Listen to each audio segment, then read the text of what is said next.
hier 1er mai, fête du travail. Oui. Fête du travail qui a lieu cette année dans un contexte social un peu particulier, puisque donc d'après les chiffres de l'INSEE, 2,5 millions de chômeurs, chiffre officiel, auxquels s'ajoutent les travailleurs précaires. 1,5 demi-million de chômeurs en plus pour les 3 premiers mois, premier trimestre donc 2009. Première question qu'on va vous poser, c'est que pensez-vous de la situation sociale en France actuellement?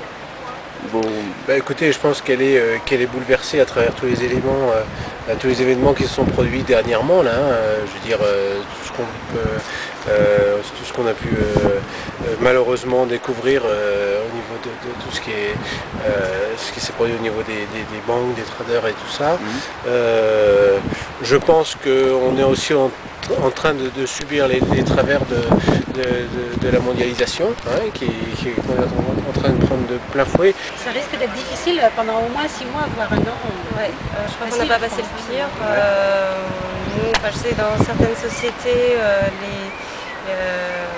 le travail ne sera pas suffisant pour garder tout le personnel. Donc il va y avoir des licenciements même sur des gens qualifiés, ce ne sera pas le problème. Même les sociétés qui ont un peu d'argent devant elles vont peut-être tenir encore quelques mois, mais après pour avoir un travail suffisant pour staffer tout le monde. Ça se détériore. Je pense que tout le monde on est impacté par la crise, on est de plus en plus impacté par la crise, on a de moins en moins de moyens de réagir. Donc voilà, ça se détériore, ça je pense que c'est le constat. Et personnellement, vous vivez la crise par des problèmes sociaux dans votre travail ou c'est plus un climat général qu'on ressent? Complètement été mis en musique dans mon entreprise, moi il prépare un plan social, voilà. Donc les choses se sont tendues, on ne sait pas encore qui sera concerné. Dans le contexte actuel de crise sociale, on entend a fortiori encore plus parler de délocalisation d'entreprises. En ce moment, c'est Caterpillar et Continental qui sont concernés, donc qui délocalisent pour baisser le coût salarial. Selon vous, concrètement, quelles seraient les mesures à adopter par le gouvernement, par les gouvernements européens, pour lutter contre ces délocalisations? Moi, je pense qu'il faut que les pays développés comme la France s'orientent plutôt sur des produits de niche, donc des choses où il y a une certaine connaissance scientifique ou autre à avoir, mais vraiment sur des choses qualitatives ou de services. Et à peu près depuis les années 80, on a essayé de faire de l'argent avec de l'argent. C'est pas ça qui marche. C'est pour ça qu'on est dans la crise aujourd'hui à rapport à ça. Il faut faire l'argent avec du travail.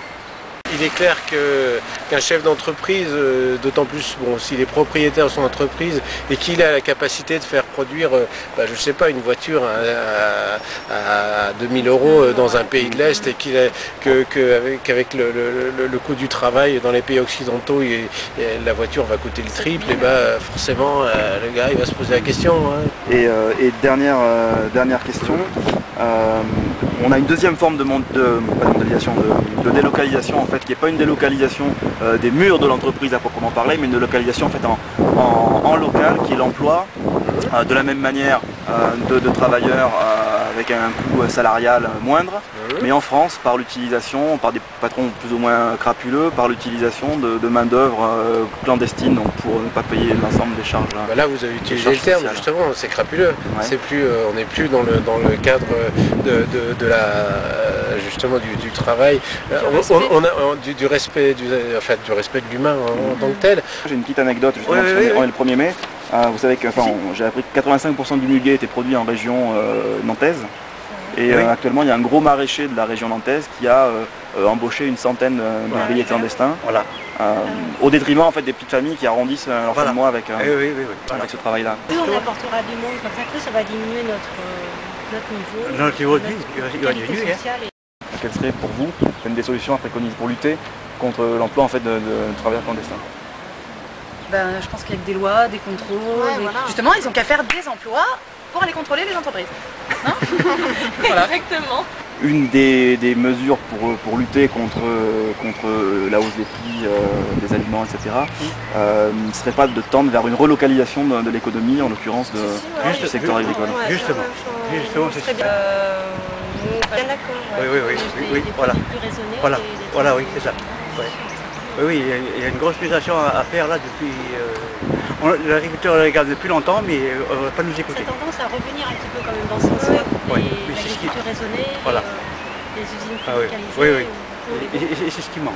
Justement, on a besoin de pousser à beaucoup produire pour pouvoir exporter, mais c'est pas vrai, c'est pas ça. Il faut que le coût moins cher soit local.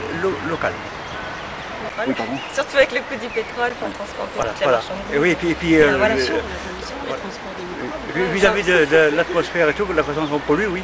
La plupart des produits qu'on produit, maintenant, c'est exporté par les avions. Et c'est ce qui pollue le plus.